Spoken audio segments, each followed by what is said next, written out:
अस्सलाम वालेकुम नाज़रीन, आप देख रहे हैं नया पाकिस्तान और मैं हूं शहजाद इकबाल। अपोजिशन का इत्तेहाद पीडीएम पहले कहता था कि जनवरी तक हुकूमत को घर भेज देंगे, लेकिन अब अपोजिशन पार्टीज़ ने फैसला किया है कि जो ज़िमनी इंतखाबात होने हैं उसमें वो हिस्सा लेंगे। और पीपल्स पार्टी और नून लीग ने वाज़ेह कर दिया है कि सेनेट के इंतखाबात में भी हिस्सा लिया जाएगा। इस फैसले से हुकूमत बहुत खुश है और कल शेख रशीद साहब ने यह बयान दिया कि पीपल्स पार्टी की जीत हो गई है और पीपल्स पार्टी ने पीडीएम के घुटने टिका दिए हैं, जिसका जवाब दिया है आज बिलावल भुट्टो ज़रदारी साहब ने। बिलावल भुट्टो ज़रदारी साहब का कहना है कि हुकूमत ऑपोजिशन के खिलाफ साजिश कर रही है, हम आज भी मुत्तहद हैं और पीपल्स पार्टी की जीत पीडीएम की जीत है, पीडीएम की जीत पीपल्स पार्टी की जीत है। बिलावल भुट्टो ज़रदारी कहते हैं कि पीपल्स पार्टी की जीत पीडीएम की जीत है, पीडीएम की जीत पीपल्स पार्टी की जीत है। अब एक चीज़ पर इत्तफाक है और वो ये है कि इंतखाबात में हिस्सा भी लेना है और ऑपोजिशन का ये कहना है कि हम लॉन्ग मार्च करेंगे। लॉन्ग मार्च की डेट क्या होगी वो अब तक नहीं बताई गई है, लेकिन फजल रहमान साहब ने कहा था कि ये लॉन्ग मार्च इस्लामाबाद भी हो सकता है, रावलपिंडी भी हो सकता है। और आज बिलावल भुट्टो ज़रदारी साहब ने कहा है कि इमरान खान का जो धरना था, जो उनका लॉन्ग मार्च था, वो अपारा चौक पर था, तो हम भी अपारा की तरफ लॉन्ग मार्च कर सकते हैं। तमाम तर सूरत हाल पर बात करेंगे, जिसके लिए हमें ज्वाइन किया है वफाकी वजीर बराए दाखिला शेख रशीद साहब ने। शेख साहब बहुत बहुत शुक्रिया, आपने हमें ज्वाइन किया। पीडीएम वाले इशूज़ पर मैं बात करूंगा, लेकिन पहले कल के जो अफसोसनाक वाकया इस्लामाबाद में उसामा को पुलिस ने कत्ल कर दिया, इस पर मैं चाहूँगा कि आपसे बात करूँ। आज आपने विजिट भी किया है, आपने उनके घर पर, आपको यकीन है इंसाफ मिलेगा? क्योंकि एक मरतबा फिर पुलिस की नाअहली और नाकिस ट्रेनिंग हमें नजर आ रही है कि गाड़ी को रोका, गाड़ी नहीं रुकी तो फिर फायरिंग की बौछार कर दी उस पर। आपको यकीन है कि इंसाफ मिलेगा? गिरफ्तारी हो चुकी है, मुझे मालूम है, एफआईआर मुकदमा दर्ज किया गया है, लेकिन इन तरह के केसेस में इंसाफ कम मिलता है। आपको यकीन है इंसाफ मिलेगा? आज तक इतने सख्त दफात कभी नहीं लगे। आज तक 302 के साथ दहशतगर्दी का पर्चा दिया गया है और पहले दिन दिया गया है, और जो एफआईआर उन्होंने जिस किस्म की जैसी लिखवाई उस पर दिया गया है।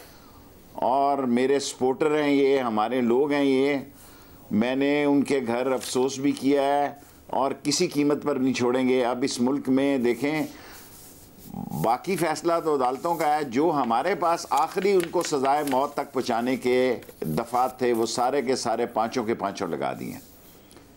ये मैं कर सकता था, ये मैंने कर दिया। और बहुत अफसोसनाक वाक़या है, जितनी इसकी सुबह के वक्त हुआ है 2-2:30 बजे, रात के 2-2:30 बजे या सुबह, उसे जो मर्जी आप कहें, और बहुत ही अफसोसनाक वाक़या है। इसकी जितनी मजम्मत की जाए वो कम है। शेख साहब, इस केस की जो तफसीलात आपके सामने आई हैं, आप उसको कैसे देखते हैं? बतौर वजीर दाखिला आप समझते हैं कि मुकम्मल तौर पे गलती पुलिस अफसरों की थी, पुलिस एहलकारों की थी जो इसमें मुलविस थे? क्योंकि अब एक दूसरा वर्जन पुलिस एहलकारों की तरफ से आ रहा है और वो ये कह रहे हैं कि ये गाड़ी 8 किलोमीटर दूर जाके रुकी थी और पता नहीं शायद 2018 में इस लड़के पे कुछ केस भी थे, एफआईआर भी थी। आप कैसे देखते हैं इस केस को? देखिए, मैं इस तरह कहूँगा तो पुलिस का वर्जन आ जाएगा। मैं समझता हूँ कि हमें जो मुद्दई हैं, जो जिनका बच्चा मारा गया, उनके साथ खड़ा होना चाहिए। मैं तो उन्हीं के साथ खड़ा हूँगा। पुलिस का अपना वर्जन है, लेकिन उनके घर वालों का जो वर्जन है, जो वो कह रहे हैं, मैं उनके साथ खड़ा हूँ और मैं समझता हूँ उनके साथ ज्यादती हुई है। शेख साहब देखें, आप कह रहे हैं कि जो एहलकार थे उनको गिरफ्तार कर लिया गया है, दहशतगर्दी का पर्चा भी उन पे ऊपर कर दिया गया है, लेकिन आमतौर पे इस तरह के केसेस में हम देखते हैं कि इंसाफ मिलता नहीं है। सानिया साहिवाल की मिसाल हमारे सामने है, आपकी हुकूमत में ही हुआ। वजीर आज़म इमरान खान ने कहा था कि इंसाफ मिलेगा, लेकिन मकतूल की फैमिली को इंसाफ नहीं मिला ना। फिर भी वहाँ 100 बातें हुई। मेरे पास जो दिफात थे, मैंने उनको कहा, उन्होंने कहा जी हाई कोर्ट का जज, मैंने कहा जी ये लें, हाई कोर्ट के जज से भी इन्वेस्टिगेशन करा लें। मैं जो कर सकता हूँ वो कर रहा हूँ। पुराना मलबा मेरे ऊपर तो ना लाए ना, पुराने मलबे की पंजाब का वाकया आपके ऊपर नहीं आता, लेकिन मैं कह रहा हूं यकीन दहानियों के बाद होता नहीं है ना, मसला ये। लेकिन आप कह रहे हैं आप पूरी उम्मीद है कि आप आखिर तक लेके जाएंगे। मैं तो यही कर सकता था ना, जो अल्लाह ने मुझे इख्तियार दिया वो मैंने पर्चा दिलवा दिया। कोई पुलिस में ऐसा पर्चा जो है, जो उन्होंने लिखा रात, उसी तरह का पर्चा उन पे दे दिया गया। सही। अब पीडीएम के हवाले से बात करते हैं। कल आप बड़े खुश नजर आए, हुकूमत बड़ी खुश नजर आ रही है कि पीपल्स पार्टी ने जो है वो उसकी जीत हो गई है, पीडीएम के घुटने टिका दिए हैं। लेकिन आज बिलावल भुट्टो ज़रदारी साहब ने कहा है कि ये वज़रा जो बयानात दे रहे हैं ये पीडीएम के खिलाफ साजिश कर रहे हैं, और उनका ये कहना है कि हम आज भी मुत्तहद हैं। पीडीएम की जीत पीपल्स पार्टी की जीत है, पीपल्स पार्टी की जीत पीडीएम की जीत है। देखिए, बातें फैसलों पे जाती हैं शहजाद। बातें देखिए, मसला क्या है? मसला ये है कि इस मुल्क का इलेक्ट्रॉनिक मीडिया हो गया बहुत स्ट्रांग। अब आपने मुझे हुक्म दिया, मैं आपकी दरख्वास्त पे यहाँ बैठा हूँ, वरना मैं खुद अवॉइड करना चाहता हूँ कि बीच में नागे होने चाहिए। अब जो फैसला उन्होंने किया, मैंने तो नहीं किया। आप बिलावल साहब से पूछ के बताएं किस दिन आपने रेजिग्नेशन जमा कराने हैं जी? किस दिन आपने लॉन्ग मार्च करनी है? क्या आप ज़िमनी इलेक्शन में ये आप आ जाएं, कल परसों नॉमिनेशन है, क्या ये ज़िमनी इलेक्शन में हिस्सा नहीं ले रहे? क्या इनका एजेंडा था कि ज़िमनी इलेक्शन में हिस्सा लेना है? उन्होंने कहा था रिज़ाइन दे रहे हैं, वो नहीं दे रहे। और वो मार्च के सेनेट के इलेक्शन में हिस्सा लेंगे, उनसे कहो कि कोई शर्त लगाए मेरे साथ जो ये कहे कि वो हिस्सा नहीं लेंगे। एक लॉन्ग मार्च उन्होंने करना, कर लें। उसके लिए भी जो सूरत हाल बनेगी वो जब वक्त आएगा देखी जाएगी, अभी तो बड़े दिन पड़े हैं। कोई बताएं आप किस चीज़ पे राज़ी हैं? इलेक्शन आप लड़ने जा रहे हैं, 19 तारीख तक तो इलेक्शन है। फिर सेनेट के इलेक्शन में कोई आदमी इनमें से 11 के 11 लीडरों में मेरे से शर्त लगाए, जिनकी पार्टियां 3 पार्टियां जिनके सेनेट में मेंबर हैं, सूबों में जिनके मेंबर नहीं है, वो क्या बयान दे रहे हैं कि आर पार कर दो, आर पार कर दो, आर पार कर दो, आर पार कर दो। या हाथ आसमान पे लगाओ या पाँव ज़मीन पे लगाओ। टेंट फिश हो चुकी है आपकी। हम नहीं कहते कि आप में कोई फूट पड़ी है, मत पर डालें फूट। आपका किरदार और आपका एक्शन जो है वो आपकी कमिटमेंट, और आपने जो 4 महीने से दर्द कर दिया सर में, 4 महीने से खेड़ा पहाड़ निकला चूहा, ना नॉर्मल तेल होगा ना राधा नाचेगी। इलेक्शन आप लड़ने जा रहे हैं, मैं इनको कामयाब होते नहीं देख रहा। फजलुर रहमान साहब चिढ़ खा चुके हैं, फजलुर रहमान साहब मुश्तिल हैं। सारा काम फजलुर रहमान का किए धरा है, वो अपने तलबा को ला रहे हैं, दीनी मदरसों को। मैं नहीं चाहता कि मेरे वज़ीर दाखिला के दौरान दीनी मदरसों पे कोई प्रेशर पड़े। दीनी मदरसों को ख़ुद अपनी ज़िम्मेदारी समझनी चाहिए कि वो दीन के सतून हैं, कोई सियासतदानों की सोच पे चलने वाले लोग नहीं हैं। वो अल्लाह और अल्लाह के रसूल पे की काला काला रसूल अल्लाह का अलम बुलंद करने वाले लोग हैं। और फजलुर रहमान साहब हर जगह उसकी ऑडियंस यही है। और इमरान खान ठीक कहता है कि मदरसों के तलबा के अलावा और लोग नहीं हैं। तो अगर मदरसों के तलबा निकलते हैं, मौलाना फजल रहमान साहब उनको निकालते हैं, तो बतौर इंटीरियर मिनिस्टर आप क्या करेंगे? नेशनल एक्शन प्लान को सामने रखते हुए कोई फैसला करेंगे? क्या करेंगे? उस वक्त करूंगा ना यार शहजाद, अभी मैं इतना भोला नहीं हूँ आपको बता। अभी तो उनकी तरफ से कुछ नहीं आया कि किस दिन निकलेंगे। हाँ। मैं अभी से ही मेरा इस्तकबालिया कैंप लगा दूं। हाँ। मैं अभी से ही उनकी के लिए इस्तकबालिया कैंप लगा दूं। जब वो प्रोग्राम देंगे तो अल्लाह खैर करेगा। वो भी यहाँ पे हैं, हम भी यहाँ पे हैं। अच्छा शेख साहब, आप लेकिन कह रहे हैं बार-बार कि एक चीज ही रह गई है उनके पास, दाखिला नहीं होऊंगा। आप कह रहे हैं उनके पास एक ही चीज रह गई है, लॉन्ग मार्च। रहमान साहब, अच्छा आप मुकम्मल करें पहले जी। बस देखें, फजलुर रहमान साहब ने कहा कल कि मैं वजीर दाखिला नहीं हूँगा। वजीर दाखिला तो देखो अल्लाह ने मुझे बनाया, इमरान खान ने बनाया, मेरी 15वीं वजारत है। फजलुर रहमान साहब, मैं आपको चैलेंज करता हूँ, आपको कुछ नहीं मिलेगा, कर लें दीनी। और आप वो दीनी तलबा, वो दीनी अजीम मदारस के तलबा जो अपने मदरसों की पढ़ाई, जिनका दरस निज़ामी का कोर्स आप ख़राब करवा रहे हैं और उनको सियासत में ला रहे हैं, इसका भी उल्टा असर आप पे पड़ेगा। इस पे भी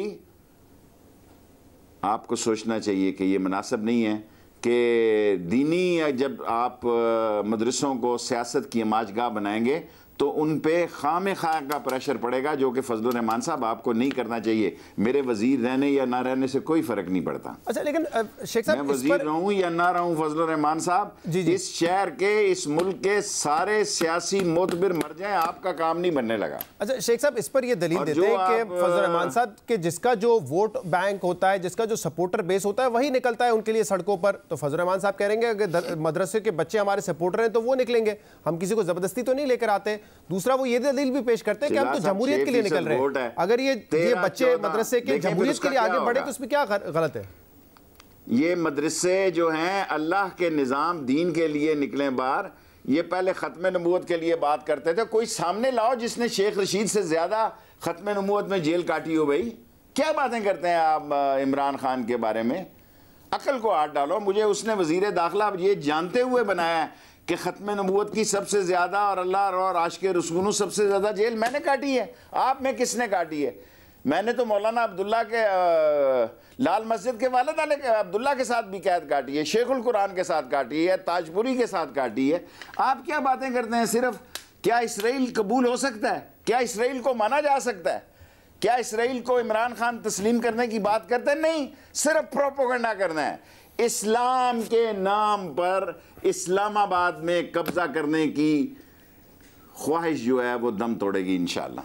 अच्छा, आप क्यों उतने कॉन्फिडेंट है कि अगर मार्च होगा वो इस्लामाबाद की तरफ होगा? क्योंकि उस दिन फजल रहमान साहब ने यह कहा है कि लॉन्ग मार्च रावलपिंडी पर भी हो सकता है और आज बिलावल भुट्टो ज़रदारी ने ये कहा है के लिए ना, मैं मुकम्मल कर लूं शेख साहब, आज ये कहा है बिलावल भुट्टो ज़रदारी ने कि इमरान खान का धरना इस्लामाबाद अपारा चौक गया था, तो हम भी अपारा चौक जा सकते हैं। पॉलिटिकल तजिया करना चाहता हूँ, not as a interior minister.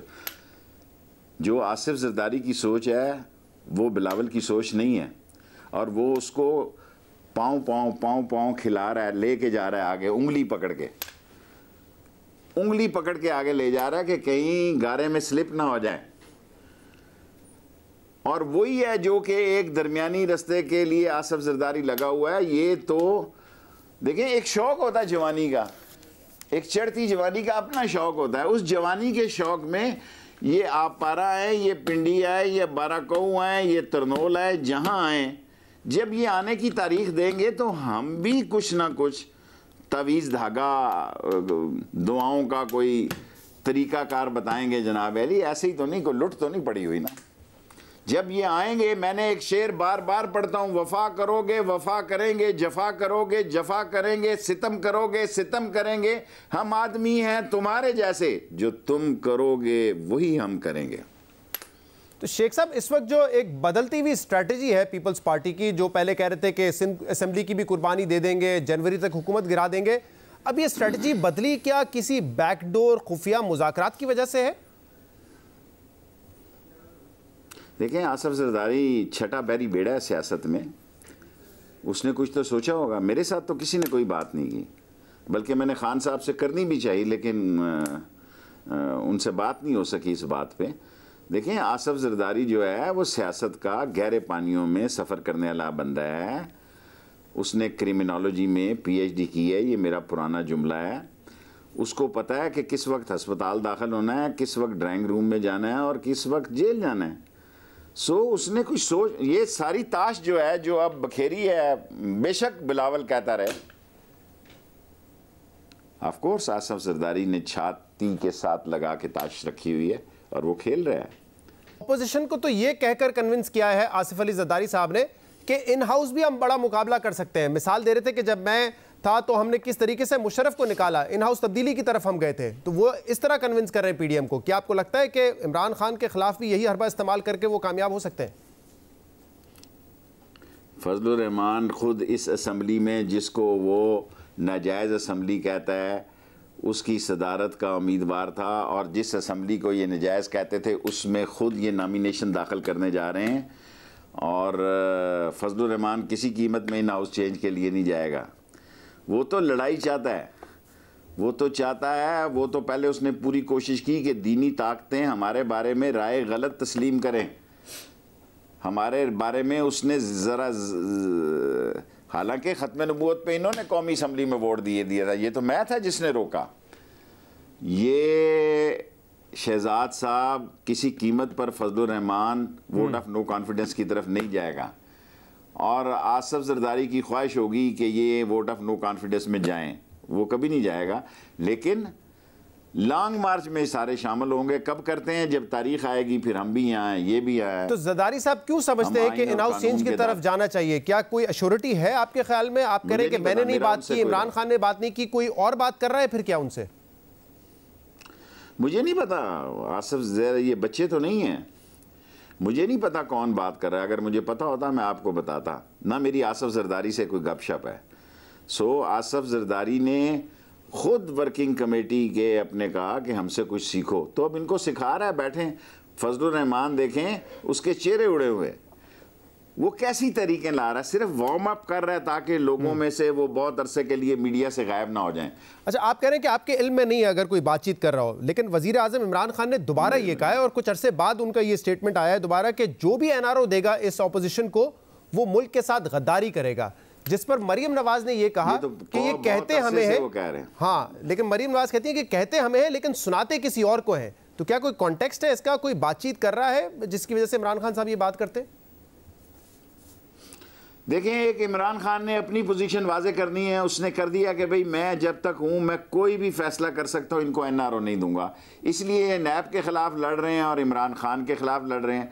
पहले हमारे जो क़ुव्वतें हैं, जो इस मुल्क की जानिसार ताकतें हैं और इस मुल्क की अजीम क़ुव्वतें हैं, उसके ख़िलाफ़ बातचीत करते थे। अब उन्होंने वो करनी बंद कर दी है क्योंकि वो टर्न लेते रहते हैं।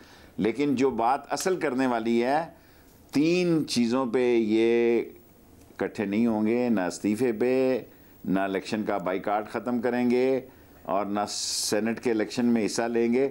एक लॉन्ग मार्च ज़रूर करेंगे, उसकी ताकत देखेंगे, अंदाज़ा देखेंगे और उसके बाद ये फैसला करें। अच्छा, सेनेट के हवाले से तो आपने भी बड़ा डरा दिया था ना, पीपल्स पार्टी को आपने कहा, ऑपोजिशन को आपने ये कहा कि अगर ये बाइकआउट करते हैं सेनेट का और अक्सरियत हो जाती है पीटीआई की, तो फिर आप देखेंगे कि 18वीं तरमीम फौरन ख़त्म कर दी जाएगी।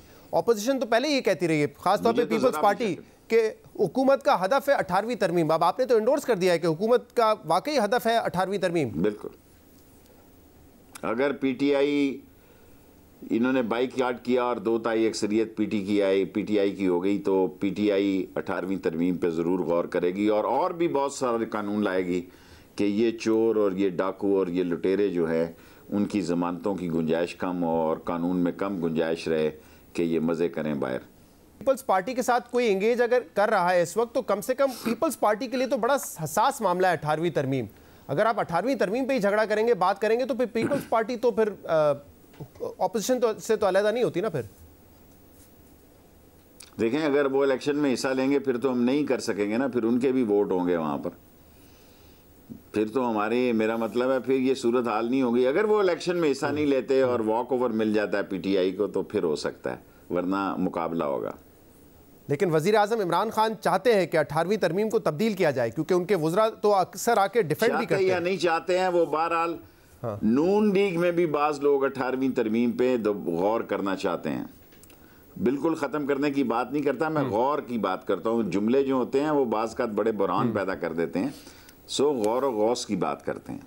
अच्छा शेख साहब, अभी आपने ये बयान दिया नवाज शरीफ का पासपोर्ट 16 फरवरी को एक्सपायर हो रहा है और उसके बाद वो इलीगल इमिग्रेंट हो जाएंगे और उनका वापस आना ज़रूरी होगा। वैसे इस पर कानूनी राय मुख्तलिफ है कि उससे वो इलीगल इमिग्रेंट नहीं होते, लेकिन आप मुझे बताइए कि क्या वो जो पहले आप लोग कोशिश कर रहे थे, आपकी वजारत ने ख़त भी लिखा डिपोर्ट करने के हवाले से, एक्सट्रेडिशन के हवाले से भी आप लोगों ने कहा कि तवील प्रोसेस है, लेकिन उसमें जाएंगे, क्या वो नाकाम हो चुके हैं? अब डिपोर्ट या एक्सट्रेडिशन मुमकिन नहीं है? आपने तो पहले भी कहा था ना कि अब अल्लाह अगर उनको वापस लेकर आए तो ला सकता है। क्वेश्चन तो जारी है, अभी तक हुआ तो नहीं ना, हुआ तो नहीं। जो मेरे पास है कि क्या मैंने उसका पासपोर्ट गवर्नमेंट ने रिन्यू करना है कि नहीं करना है, इंटीरियर मिनिस्ट्री ने नहीं करना चाहिए।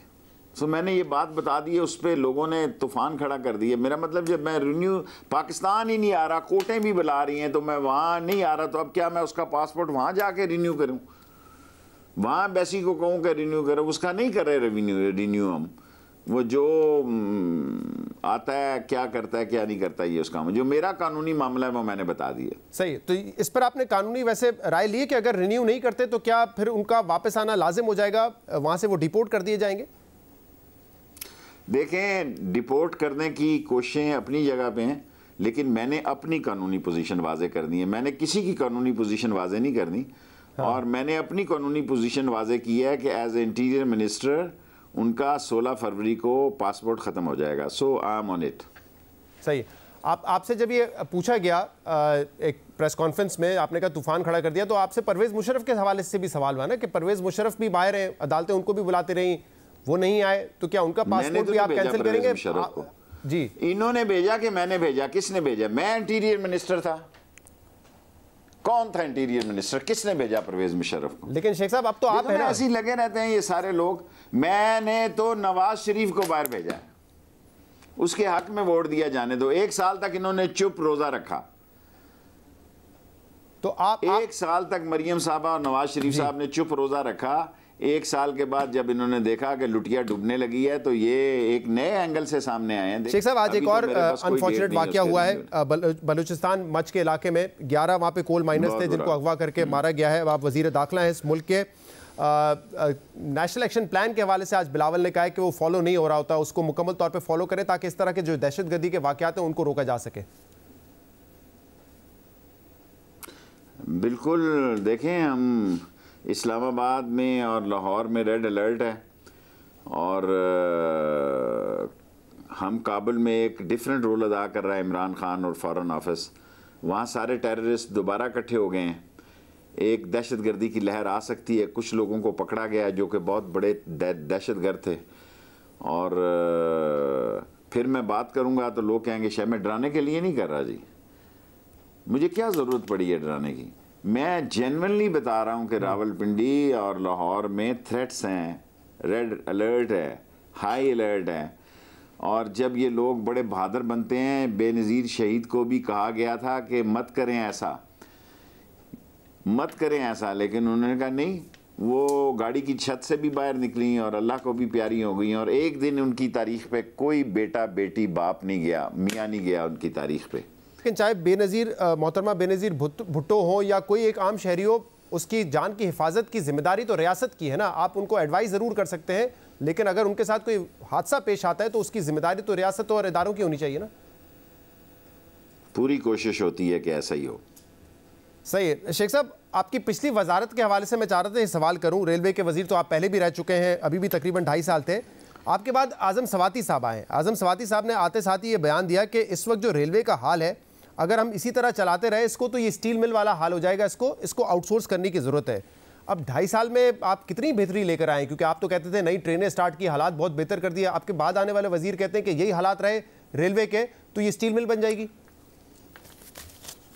देखें, मैं आपके अंदर जो शरारती सवाल छुपा हुआ है, सवाती साहब मुझसे बेहतर आदमी हैं, वो बेहतर काम करेंगे और रेलवे चलेगी और सवाती साहब की क़यादत में चलेगी। सर वैसे शरारत मैंने नहीं की, शरारत अगर किसी ने की है तो वो सवाती साहब ने की है।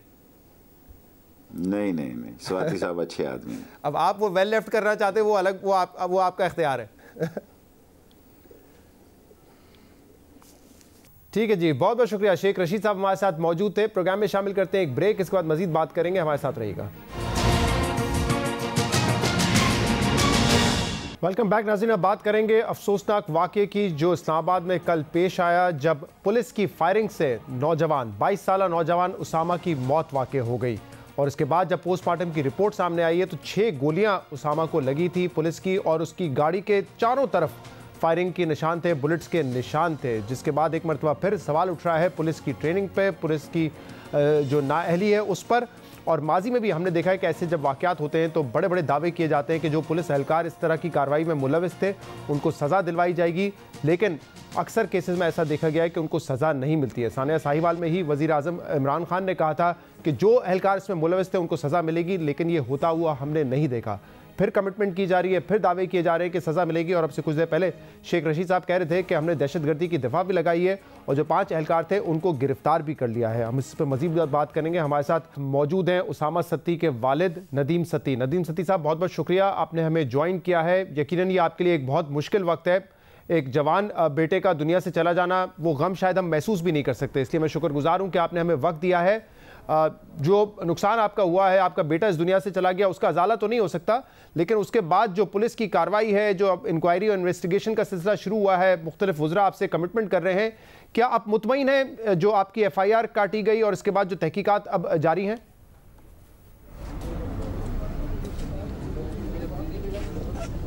देखें जी, FIR कट गई है। उसके बाद जो है ना, कल जो हमने उनसे मुतालबा किया था कि जुडिशल इंक्वायरी करवाई जाए, तो वो भी मुतालबा, उसका भी या नोटिफिकेशन उन्होंने जारी कर दिया है। वज़रा भी आज आए हैं, जुल्फी बुखारी साहब आए हैं, शहरियार अफरीदी साहब और शेख रशीद साहब, सब ने यकीन दिलाया।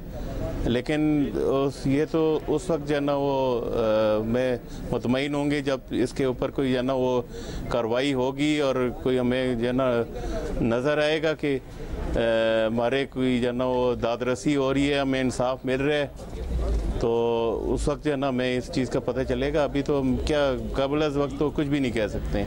ये तो तिफल तसलियाँ तो जो है ना वो इसके ऊपर तो हम नहीं मतलब मुतमईन हो सकते हैं। एक और मैं सवाल आपसे करना चाहता था, अगर आपकी इजाज़त हो और अगर आप उस पर बात करना चाहें, क्योंकि इस वक्त ये थोड़ा सा मुश्किल होता है इस किस्म का सवाल करना और शायद आपके लिए इसका जवाब देना भी हो, लेकिन क्योंकि ये अब खबरों में चल रही है बात और पुलिस ज़राए ये बात कर रहे हैं, तो मैं चाहूँगा इस पर अगर आप थोड़ी सी बात कर सकें। और इस केस का इससे कोई ताल्लुक नहीं है, ये जो हुआ है, जुल्म हुआ है, ये हम सब के सामने है, इसकी इंक्वायरी होना चाहिए। जो सवाल पूछ रहे हो उसके इससे ताल्लुक नहीं है, लेकिन प्लीज़ इसको कन्फर्म कर दें, क्योंकि ये बात की जा रही है कि इस लड़के को रोका और जब वो गाड़ी में जा रहा था, लेकिन 8 किलोमीटर तक ये रुका नहीं और इसके बाद इस पर जो है फायरिंग की गई। एक ये पुलिस ज़राए से बात सामने आ रही है। दूसरा ये कि 2018 में इस पर कोई ऐसा केस केस भी था मंशियात के हवाले से। क्या ये बातें जो गर्दिश कर रही हैं इस वक्त ये दुरुस्त है? ये बिल्कुल गलत है शहजाद साहब। ये अगर 2018 में केस था तो ये जो ना वो महीना पहले, 2 महीने पहले, 6 महीने पहले, साल पहले, 1.5 साल पहले, 2 साल में कितना अरसा होता है, कितने महीने होते हैं, 24 महीने होते हैं।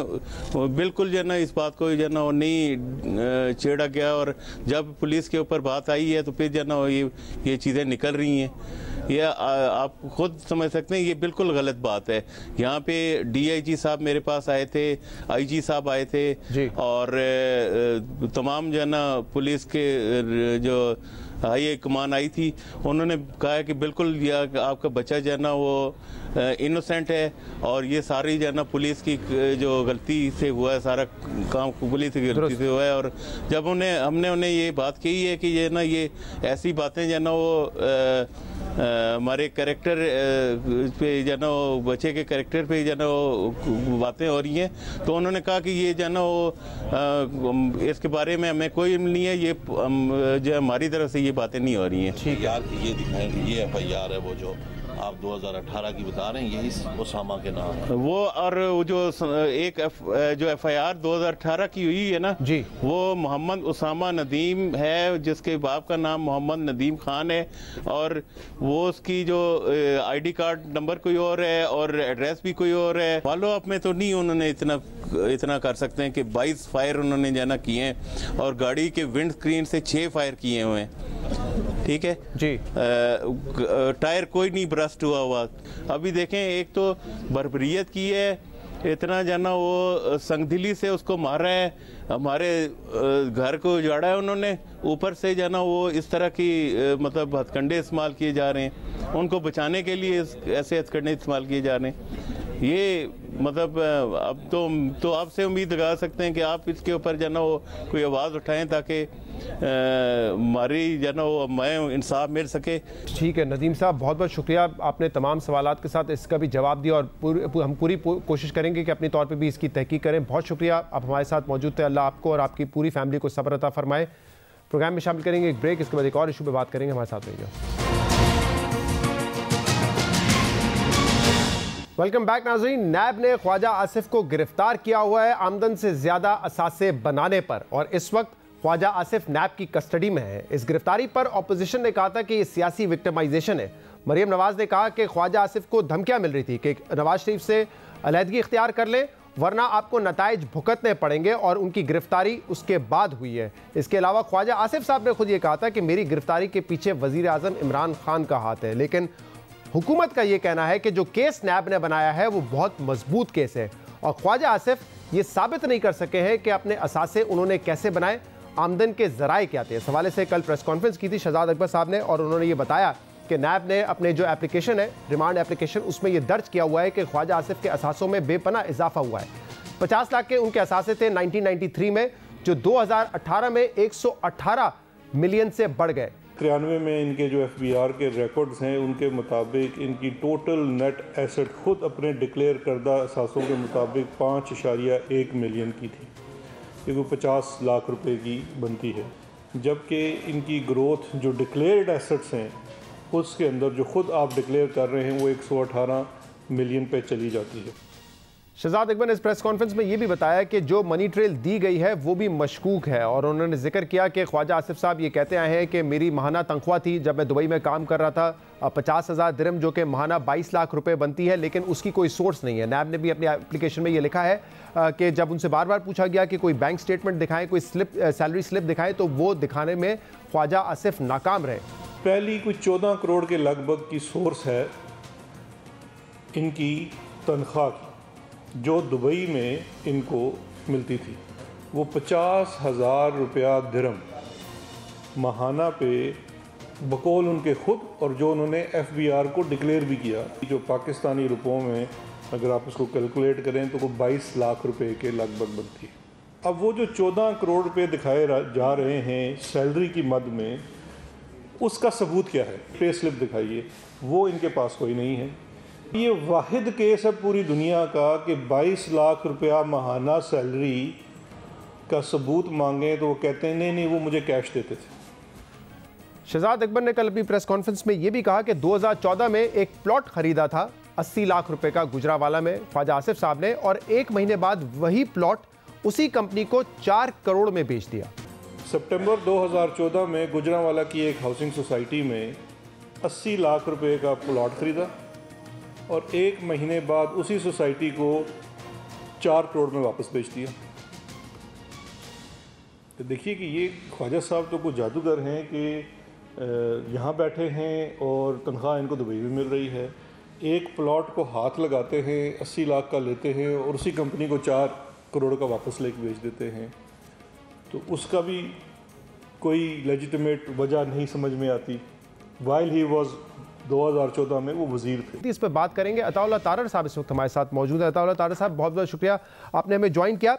शायद आपको मुकम्मल तफसीलात ना पता हो ख्वाजा आसिफ साहब के एसेट्स की और उनकी जो इन्वेस्टमेंट्स रही हैं, लेकिन जो बात शहजाद अकबर साहब कर रहे थे मैं चाहूँगा उसका आप जवाब दे दें, क्योंकि वो ये कह रहे हैं कि 14 करोड़ रुपए की उन्होंने सैलरी ली है और इस सैलरी का कोई रिकॉर्ड नहीं है, ना बैंक स्टेटमेंट है, ना कोई सैलरी स्लिप है, और ख्वाजा आसिफ ये बता चुके हैं नैब को कि कैश में ये सैलरी उनको दी गई थी।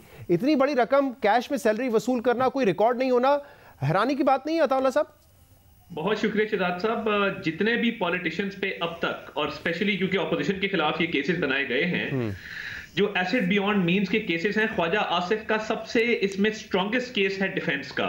उसकी वजूहात हैं, ख्वाजा आसिफ साहब का एक रिटेनरशिप कंसल्टेंसी का अग्रीमेंट होता है IMECO नामी कंपनी के साथ दुबई के अंदर। जब वो कंसल्टेंसी रिटेनरशिप एग्रीमेंट हुआ तो इन्होंने एक इकामा लिया, वो इकामा रजिस्टर करवाया और UAE के लॉज के मुताबिक जो मंथली सैलरी थी वो उस इकामे के ऊपर दर्ज है, नंबर 1। नंबर 2, वो जो इकामे के ऊपर उनकी मंथली सैलरी दर्ज है उस पे वो वहां पे भी टैक्स देते रहे हैं।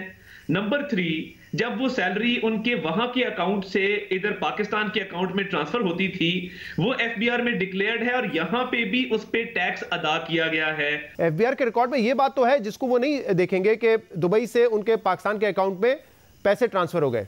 लेकिन जो सवाल कल शहजाद अकबर साहब ने उठाया है और नैब ये सवाल उठा रही है कि क्या उनको जो सैलरी मिलती थी दुबई में वो कैश सैलरी मिलती थी या किसी कंपनी के बैंक अकाउंट से ट्रांसफर होती थी? नहीं जी, वो जिस तरह मैंने अर्ज किया ना, एक तो इकामा जब रजिस्टर हुआ सैलरी इस पे दर्ज थी और वो बैंकिंग ट्रांजैक्शंस हैं।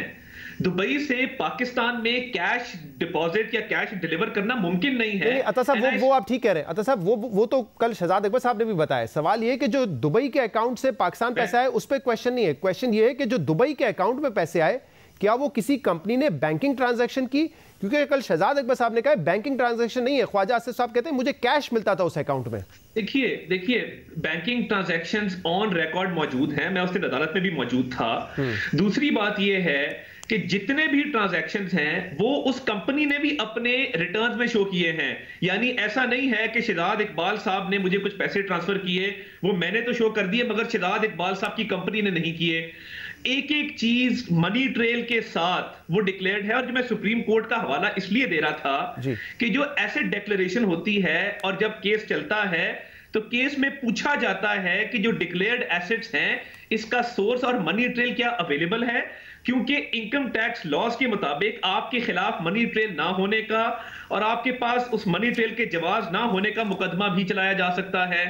और दूसरी बात यह है कि जो बैंक अकाउंट में जितने ट्रांजैक्शंस आए हैं वो चाहे दुबई से पाकिस्तान हो या पाकिस्तान के अंदर हो, वो हर शख्स जिसके साथ ट्रांजैक्शन किया गया है वो उसकी अपनी टैक्स रिटर्न में भी शो किया गया है। लेकिन अता साहब फिर क्या वजह है कि रिमांड एप्लीकेशन में नैब ये कहती है कि जब हमने इनसे पूछा कि वो जो सैलरी आपको दुबई अकाउंट में मिलती थी उसका कोई बैंक स्टेटमेंट दे दें तो ख्वाजा आसिफ साहब वो बता नहीं सके, क्योंकि ये 2017 की बात है, कोई 1970 या 80 की बात तो नहीं है। लेकिन ख्वाजा आसिफ साहब ने कोई बैंक के रिकॉर्ड नहीं दिया है अकॉर्डिंग टू नैब। नहीं, देखिए जितना रिकॉर्ड अवेलेबल था वो चाहे टैक्स रिटर्न्स हो, वो चाहे उनके बाकी दस्तावेजात हो इंक्लूडिंग इकामा और जो टैक्स पे किया है वो तमाम दस्तावेजात नैब को दिए गए थे। अब यहां पे फाउल प्ले इस तरह से है कि एसेट डिक्लेरेशन आपकी कंप्लीट है, आपने मनी ट्रेल मुकम्मल दिया है, आपका पब्लिक मनी या करप्शन का आंसर नहीं है। नेशनल अकाउंटेबिलिटी ऑर्डिनेंस में करप्शन एंड करप्ट प्रैक्टिसेस के तहत गिरफ्तार किया जाता है और ये कोई भी बता नहीं सकता पूरे पाकिस्तान में कि वो करप्शन कहां हुई, वो कहां से पैसा कमाया गया। जब आपने टैक्स भी अदा किया है, जब आप डिक्लेयर भी कर रहे हैं, जहां से पैसा आ रहा है वो लोग भी इसको डिक्लेयर कर रहे हैं, वो भी टैक्स दे रहे हैं। तो मैं ये समझने से कासिर हूं कि ये एसेट बियॉन्ड मींस का केस किस तरीके से बनता है। दूसरा जो उन्होंने एक मेंशन किया कि गुजरावाला का प्लॉट था, जब अपनी सोर्स ऑफ इनकम बताई तो ख्वाजा आसिफ साहब ने ये बताया कि एक प्लॉट मैंने लिया था 80 लाख रुपए में, 1 महीने बाद वही प्लॉट उसी कंपनी को बेचा 4 करोड़ रुपए में। ये कैसे मुमकिन हो सकता है? ये देखिए, एक पहली बात ये है कि ये सिटी हाउसिंग में ये प्लॉट खरीदा गया था जब वो कंस्ट्रक्शन उसकी शुरू हो रही थी, और वो 2 साल बाद बेचा गया। इनको डेट की गलती लगी है। It was sold 2 years after that. वो डेवलप प्लॉट नहीं था जब खरीदा था, वहां पे सिटी हाउसिंग ने अपनी डेवलपमेंट की और 2 साल के बाद बेचा गया। और वो प्लॉट जब खरीदा गया, जब बेचा गया, वो तमाम तर चीजें डिक्लेयर्ड हैं, ऑन रिकॉर्ड हैं। तब उसकी डेवलपमेंट नहीं हुई थी, बाद में डेवलपमेंट हुई, वो सोसाइटी एक बड़ी सोसाइटी बनी। तो 2 साल का गैप है, 4 माह, या ये जो कह रहे हैं ये गलत कह रहे हैं। अच्छा अता साहब, वैसे तो 5 गुना कीमत 2 साल में बढ़ जाना पाकिस्तान की किसी भी इलाके में ये हैरत अंगेज तो है, लेकिन मैं उसको चैलेंज नहीं करूंगा। लेकिन शहजाद अकबर साहब कह रहे हैं कि ये 1 महीने में हुआ था। नहीं जी, शहजाद अकबर साहब देखिए, पहले तो मेरा ख्याल था कि जब वो गर्मियों में कागज लहराते थे शायद अपने आप को हवा देते थे गर्मी की वजह से। अब सर्दियों में भी कागज लहराना शुरू कर दिए, ये रद्दी है। ये मैं देखिए, शहबाज शरीफ साहब का केस हो, हमजा शहबाज साहब का केस हो, ये कागज कोर्ट में कहां जाते हैं। और मैं आपको शहजाद इकबाल साहब चैलेंज से कहता हूं, एक नहीं मैं आपको 20 एग्जांपल दे सकता हूं कि 2 साल में लैंड की कीमत कहां से कहां जाती है और किस तरीके से जाती है जब सोसाइटीज डेवलप होती हैं। उसमें कोई अचंभे की बात नहीं है। माजी की नहीं बताइएगा, आगे की बता दीजिएगा ताकि मैं भी इन्वेस्टमेंट पे गौर करूं और दूसरों को भी बताऊं कि वहां पे जाके जमीन खरीदें। आगे की उनसे पूछ लीजिएगा जिनका यूके ने अरबों रुपया माफ किया है। और नहीं, मैं इस पे अर्ज कर लूं, शायद ये टीवी पे बात ना करना मुनासिब हो क्योंकि इनके खिलाफ कोई बात नहीं करता। शहजाद अकबर साहब लंदन गए थे, वो जो रियल एस्टेट किंग है, उनसे कोई पूछ सकता है इस मुल्क के अंदर कि उनको जो छूट मिली है अरबों रुपए की, वो कैसे मिली है और वो लैंड किस तरह डेवलप करते हैं, उनके जो फ्रंटमैन है वो कहां पे हैं। अच्छा साहब, आपने वैसे ठीक फोरम पे ये सवाल उठाया क्योंकि इस पर मेरी और शहजाद अकबर साहब का पूरे प्रोग्राम में इस पे बहस हो चुकी है, तो हमने ये सवाल उनसे बिल्कुल उठाया था। जी, उनसे पूछना भी चाहिए और उनको जवाब जी बिल्कुल पूछा भी था। अब उस जवाब से जी एक चीज मैं ऐड कर दूं। देखिए, ख्वाजा आसिफ साहब के एक पैसा भी अगर निकल आए जो उनका डिक्लेयर्ड ना हो, उस पे टैक्स ना दिया हो, उसकी मनी ट्रेल अवेलेबल ना हो, ये मैं 3 चीजें दावे से कह रहा हूं। तो मैं शहजाद इकबाल साहब आपके सामने पूरी पाकिस्तान की आवाम को गवाह बना के कहता हूं कि मैं जियो पे आऊंगा, अपना रेजिग्नेशन टेंडर करूंगा और आइंदा सियासत नहीं करूंगा। मैं ये बात इसलिए कह रहा हूं कि इस केस को मैंने थोड़ा देखा है। तो ये तीनों चीजें, और आप देखेंगे out of all the politicians, Pakistan के तमाम सियासतदानों में एसेट बियॉन्ड मींस का ये जो केस है, ये सबसे पहले खारिज होगा और ये मुंह की खानी पड़ेगी। चलिए, क्योंकि आप कह रहे हैं आपने केस देखा है, तो इन दोनों बातों का भी जवाब दे दे कि जो सियालकोट का एक प्लॉट था वो कह रहे हैं कि 12.5 करोड़ में बेचा। सेल डीड में जो चेक नंबर मेंशन किया है वो चेक नंबर उस वक्त एग्जिस्ट नहीं करता था, वो चेक नंबर 3-4 महीने बाद आया था, यानी कि वो सेल डीड बैक डेट बनाई गई थी। और दूसरा, बिल्कुल गलत कह रहे हैं जी, जवाब दे दीजिए। बिल्कुल गलत कह रहे हैं। हाँ। वो जो प्लॉट था वो बेचा गया, वो इनकी आबाई प्रॉपर्टी थी, मार्केट रेट के मुताबिक बेचा गया, उसको भी डिक्लेयर किया गया, बैंकिंग ट्रांजैक्शंस हुई, चेक नंबर हर चीज डिक्लेयर्ड है, ऑन रिकॉर्ड है। इसको ये ट्विस्ट करें, देखें इस मुल्क में ना अब ये कह रहे हैं ये तो कैलिब्री फॉन्ट रिपीट हुआ है, क्योंकि जो सेल डीड में चेक नंबर मेंशन है वो चेक 3 महीने 4 महीने बाद इशू हुए हैं। नहीं, गलत कह रहे हैं। इसमें बिल्कुल कोई हकीकत नहीं है, बड़ी मेटिकुलस वर्किंग हुई है। देखिए, इस मुल्क में ना अब ये तय करना होगा कि खुसरो बख्तियार का जो एसेट्स का केस है, खतरनाक तरीन केस है, उसको कोई टेकअप नहीं करता।